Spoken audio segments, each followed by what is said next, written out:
What's going on YouTube? It's Chris, and today we are taking the champ, the Focusrite Scarlet Solo 3rd generation, and putting it head to head against the Audient Evo 4. This is the newcomer, and guys, this thing is packing a punch when it comes to features. So we're going to put them head to head. This one comes in at $129.99. This one comes in at $119.99. So a $10 difference swinging toward the Evo. Let's see if it's worth that. Before we get into it, hit the subscribe button and click the bell so you don't miss as we cover your favorite tech and video games. It's the Granite Geek Show.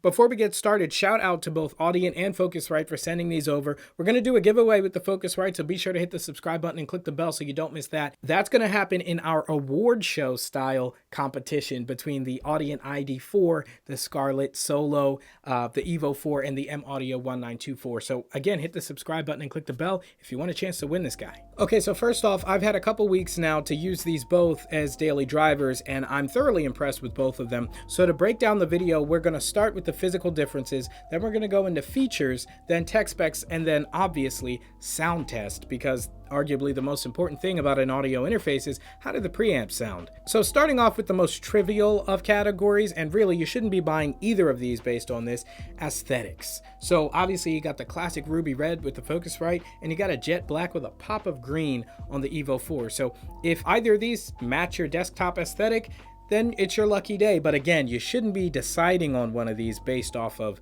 aesthetics. Next up, let's talk build quality, and you could probably guess that I lean more toward the Focusrite, but it's really only a mental thing. Because this is made of metal, I'm pretty confident throwing this into a bag. I'm not really worried about it getting scratched up and things, and it's held up well. But the Evo 4 is made of a soft touch black plastic, and mentally I'm a little bit more careful with it, although it held up just as well as the Focusrite on my road test. There's not too much bending in the frame. There's a little around the top here. Maybe a metal frame inside might help with that, but it was in the same bag with other metal things that could have scratched it, and there are like no scratches on this thing. It held up really well. So it is something to be aware of, but I don't think it's a deal breaker. Now, taking a quick look around the interfaces, the Focusrite has 3 knobs and 4 buttons on the front, as where the Evo 4 ditches all the knobs for 1 and 6 buttons here. And you can really control everything from this one knob, from your volume for your headphone and your stereo speakers, as well as your input gain, etc. So it's all done right from here. And then over here you've got your volume and you've got your input gain knobs right here, as well as your phantom power, your air feature, which adds a brighter, crisper sound to the preamp, and you've got your direct monitor and your gain instrument in button as well. You got the same thing over here. You've got your inputs 1 and 2, your phantom power, you've got your mix, so this is how you can control pan, etc., your main speakers, and then here is Smartgain, which enables the device to automatically set your input levels before recording. It's pretty neat. Now, before we really dive into the features, I have one pet peeve, and let me just... The M Audio Air 1924 has a dedicated headphone volume knob, and I don't know why this is so hard for every other interface to do. No, regardless of price range, all these 4 are going head to head in a big award style competition, and this is the only one. It's the cheapest of the bunch, coming in at only $109.99, and it just puts us there, and it's great because I can have this down so I'm not blowing out my headphones when I really crank the volume here, and I don't have to unplug it all the time. I can just mute the headphones, or I can have this down and only go with the head. You get the idea, but it just surprises me that none of these companies have done that with their base models here. And I'm really surprised with the Evo, because the Evo is such a smart device. We could easily have a headphone button to control with that one knob the volume of the headphones, but it's just not there. Now, they do get around this in a smart way, as where with the Focusrite, there is no solution to this. You just have to unplug your headphones every time you just want to hear your studio monitors. But we'll get to that a little bit later. So the standout feature for each of these devices is the Air button and the Smartgain button for the Focusrite and the Audient, respectively. Then finally, on the physical side, as far as metering, you've got your famous halo lights that the Focusrite loves to do. You can actually customize the colors now. It's not just green, yellow, and red. You can customize it to pretty much any color you want to let you know when you're clipping. Honestly, this is not one of my favorites because I like to see the actual number that I'm getting to. So for instance, instance, if I want to get a certain range, I want to know that it's coming in at that range, not just good to go or spiking. And honestly, here with the Evo, while it's a little bit more precise, we still get no numbers to really tell what we're coming in at. So you'll see here on the LEDs that they'll get higher and higher the louder you are, but there are no numbers to indicate what decibel level you're coming in at.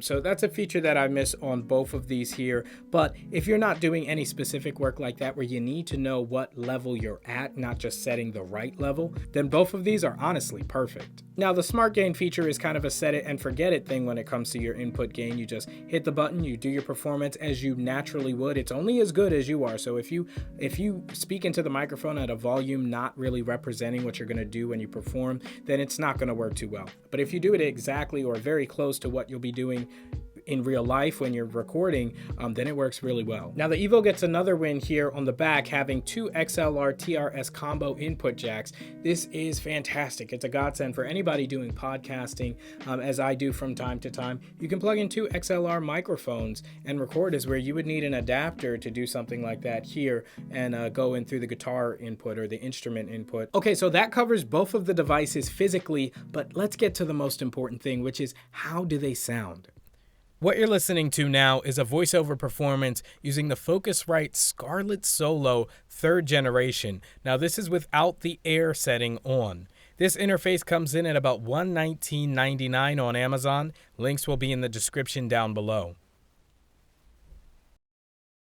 So what you're listening to right now is a voiceover performance going in through the Stellar X2 microphone into the Evo 4 from Audient. Now this is without Smartgain enabled. This is just me setting my own gain levels. We'll check the Smartgain feature in the next segment.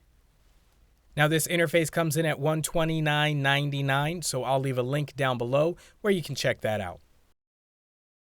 So what you're listening to now is a voiceover performance coming in through the Stellar X2 microphone into the Scarlet Solo from Focusrite. This is the 3rd generation. This has the air setting on, and one big difference that I noticed is that the gain goes up significantly, so I had to turn down the gain knob when using that feature. Okay, so what you're listening to now is the Smartgain feature on the Evo 4. My vocals are coming in through the Stellar X2 microphone and directly into the Evo. Now, I haven't altered the Smartgain setting at all. I did look at the LED and it was pretty close to where I had put it myself, so it seems to be pretty accurate. Again, this interface comes in at $129.99 and a link will be down below. So what you just heard were completely unedited, raw, coming in from both of these devices, touching the same levels as far as gain via the DAW, as there's no way to exactly see your gain level here. You just know by colors and levels. But they were both coming in at the same level. And what I did get was a little bit more noise with the Evo, but it was negligible. I really think it's minuscule. But the Focusrite, I will give it to you. They had a little bit better audio quality coming out of the preamps, but the air feature added a little bit more noise and definitely cranked up the gain. So I had to readjust the gain when I was using the air feature. But it sounded pretty good. It was brighter, it was clearer, but both of these will sound fantastic with a little bit of EQ and compression. But again, what you just heard was completely raw, unedited in any way. So let's get right down to it. Which one do I recommend? Which one did I end up choosing? I want to give you a little bit of my thought process so you know which criteria works best for you. Obviously, durability, you got to go Focusrite because it's got the metal construction and it's going to theoretically hold up a lot better. On the Evo 4, as far as features and longevity, this thing has features out the wazoo, including being able to control the entire thing button free straight from your DAW. So it's got the win there. Then with audio quality, the Focusrite had a slight edge. It was kind of negligible, but it was still something that you could hear. And maybe if you're not ready to take that extra step to use an EQ and compressor to get this sounding just as good as this, then this would have the edge. And then finally with the Evo 4, you've got that extra XLR TRS combo input. So you're really getting 3 inputs and really 2 different ways to plug in. If you look at one of the big wins for the Focusrite, it was build quality and construction. But in actual real world use, I threw this in the bag, and even though I was nervous about breaks or scratches, this thing came out fine with metal things in my bag that could have easily scratched it. It held up super well, no scratches that I can see, and obviously no breaks. So if you take away the durability thing, I don't mind doing a little extra EQ and compression to get it sounding just as good as this. And when you throw in all the features and the extra flexibility, Smartgain is nice, but it wasn't a big deal for me. The biggest thing was those combo XLR jacks. It gives you so much more flexibility on the go, and when you're away from your studio, flexibility is something that you absolutely need. So we'll see how well this holds up over the months to come. Maybe I'll do an update if this starts to take a turn as far as durability, but right now this thing is looking clean, it's looking fresh. So guys, I ended up going with the Evo 4 from Audient. Let me know what you think down in the comments below. Also, what criteria is most important to you when making a decision for an audio interface at this price point. Again, this is $10 more than the Focusrite, but I think it's worth it for the extra inputs as well as all the smart features. But the competition isn't over yet. Both of these interfaces are going to go head to head against the ID4 Mark II and the M Audio 1924.